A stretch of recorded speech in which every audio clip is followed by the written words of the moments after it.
Saat ini juga sudah bergabung bersama kami selain Romo Andreas ada juga Direktur Wahid Institute Mbak Yeni Wahid. Mbak Yeni, kami ingat betul ketika Mbak Yeni Wahid tahun lalu bertemu langsung dengan Paus Fransiskus.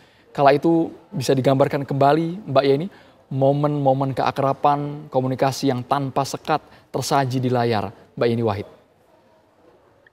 Ya, pertama-tama kami ingin mengucapkan ikut berduka cita belasungkawa atas meninggalnya seorang tokoh besar dunia, Paus Fransiskus, yang baru saja meninggalkan kita. Dan kehilangan sosok beliau itu bukan hanya dirasakan oleh teman-teman dari teman-teman Katolik, tapi juga saya rasa seluruh umat beragama di dunia. Kenapa? Karena memang sosok dari Paus sendiri, Paus Fransiskus sendiri adalah sosok yang sangat humble, sangat rendah hati, dan sosok yang menjunjung tinggi kebersamaan, lalu juga toleransi antar umat beragama. Beliau meninggalkan kesan yang sangat mendalam kepada kami semua, kepada kami umat Islam, apalagi ketika beliau bersama-sama dengan Syekh Al-Azhar menandatangani dokumen Human Fraternity atau persaudaraan antar kemanusiaan pada tahun 2019 di Abu Dhabi, yang di mana menghimbau seluruh umat manusia untuk saling bergandengan tangan, mencari titik temu, dan menolak konflik atas nama agama. Jadi sosok beliau memang adalah sosok yang sangat visioner, sosok yang sangat lembut hatinya. Ya, yang saya ingat sekali ketika beliau datang ke Jakarta beberapa waktu yang lalu, yang ditemui pertama kali adalah orang-orang gelandangan, pengungsi. Jadi bukan pejabat yang ditemui, tapi justru adalah orang-orang yang selama ini mungkin dipinggirkan. Itu yang menjadi tamu-tamu pertama dari Paus Fransiskus ketika datang ke Jakarta. Nah, ini jadi kesan yang sangat mendalam sekali yang beliau tinggalkan kepada kami semua umat Muslim di Indonesia. Ketika Mbak Yeni Wahid di Masjid Istiqlal, seingat kami sempat bertemu dengan Paus Fransiskus. Saat itu apakah sempat ada komunikasi, Mbak Yeni? Ya, saya waktu itu mencoba berbicara dengan beliau. Saya semalaman menghafal bahasa Itali supaya bisa menyapa beliau dan mengatakan ya betapa kita semua, kami umat Islam Indonesia menghargai beliau, menghargai apa yang dilakukan oleh beliau untuk upaya-upaya kemanusiaan, upaya-upaya untuk penyelamatan bumi misalnya, upaya-upaya beliau yang dilakukan, lalu sikap beliau yang sangat sangat tegas sekali ya dalam berjuang untuk keadilan, ya. Sikap beliau yang selalu mengutamakan keadilan, kemudian simpati beliau kepada mereka semua yang tertindas, termasuk di dalamnya adalah masyarakat Palestina. Jadi saya waktu itu menyampaikan kepada beliau bahwa kami sebagai umat Muslim di Indonesia menghargai beliau, dan beliau menyambut dengan sangat hangat, berterima kasih. Beliau mengatakan ya terima kasih banyak, gitu ya, dan saya bisa mendapatkan kesan bahwa beliau memang pribadi yang sangat lembut hatinya.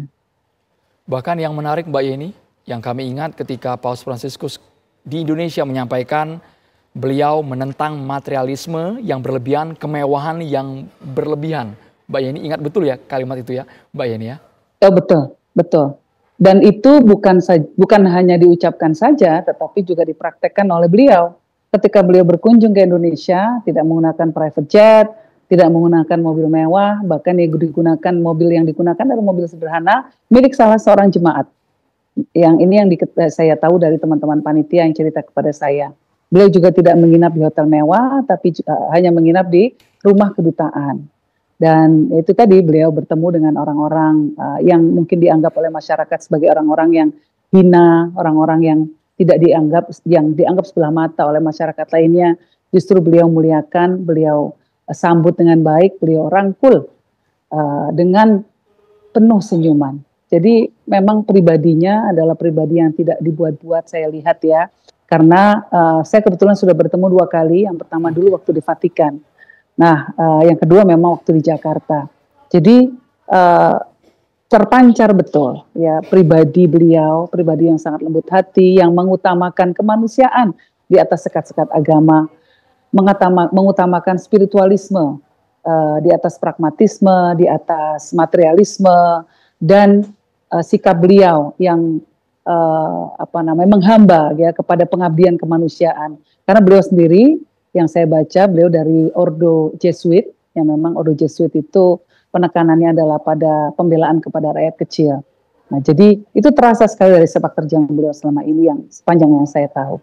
Berarti Mbak Yeni bisa dikatakan bahwa sosok Paus Fransiskus ini betul-betul melampaui batasan sekat yang tidak memandang orang dari aspek agamanya saja ya Mbak Yeni ya? Oh ya, kalau kita lihat ya, tindakan beliau yang sangat menggemparkan awal-awal beliau menjadi paus adalah ketika beliau mencuci kaki para pengungsi Syria.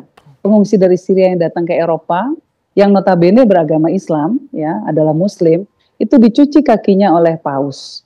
Itu kan tindakan yang sangat merendahkan diri sekali ya, yang menunjukkan simbol dari penghormatan beliau terhadap kemanusiaan. Bayangkan dulu pengungsi, mungkin oleh orang lain untuk rata-rata orang akan menganggap mereka hina, ya, mereka mungkin dianggap sebelah mata, disepelekan.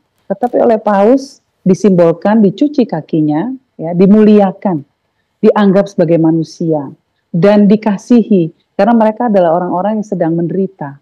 Nah, jadi kalau beliau mungkin hanya mencium kaki atau mencuci kakinya orang Katolik, ya, buat kita mungkin beliau memang fokus kepada pelayanan umatnya sendiri, tetapi tidak, beliau ternyata melayani banyak sekali umat beragama dan tidak dengan pretensi kemudian untuk mencoba untuk mengkristenkan mereka ya.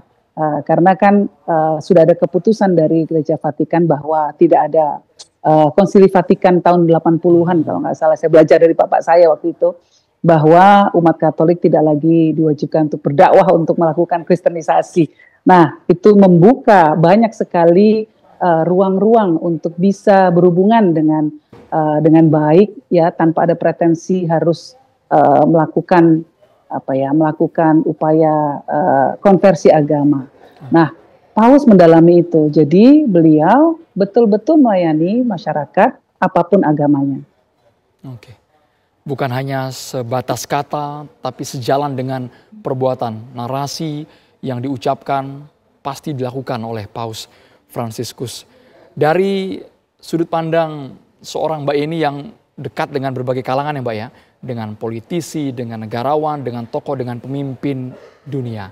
Apa yang bisa ditauladani, yang bisa diambil oleh para tokoh dunia agar karakteristik seperti Paus ini bisa dijalankan oleh mereka, Mbak Yeni Wahid? Tadi ketika saya mendengar wafatnya Paus, satu hal yang langsung teringat dalam kepala saya adalah bahwa luar biasa sekali ya kematian Paus ini, ditangisi oleh orang seluruh dunia. Ya, jadi legasi yang ditinggalkannya membuat beliau dirindukan oleh orang banyak. Berapa banyak tokoh-tokoh dunia yang bisa mengatakan itu dan bisa mendapatkan penghormatan semacam itu. Saya rasa ini legasi yang harus kita pelajari dari beliau, teladan beliau, bahwa ketika kita berkarya untuk kemanusiaan, kita mengabdi kepada sesama manusia, maka kita akan diingat dengan baik, diingat dengan kehangatan, dan jasa kita akan selalu abadi. Nah, apapun itu dalam tingkat lokal, nasional, ataupun internasional bahkan, ini harus jadi pegangan kita. Mari kita mengabdi kepada manusia, siapapun manusia itu, apapun latar belakang agamanya, ekonominya, bahkan pandangan politiknya, kita rangkul semuanya, karena mereka semua adalah makhluk-makhluk Tuhan. Oke, poin itu yang sangat menarik Mbak, karena kalau kita melihat di tanah air masih ada saja gesekan yang mengandung unsur agama, perbedaan pandangan, itu yang kadang membuat jarak semakin lebar. Sesaat lagi Mbak Yeni dan juga Romo Andreas masih bergabung bersama kami hanya di Breaking News TV One. Kita bahas.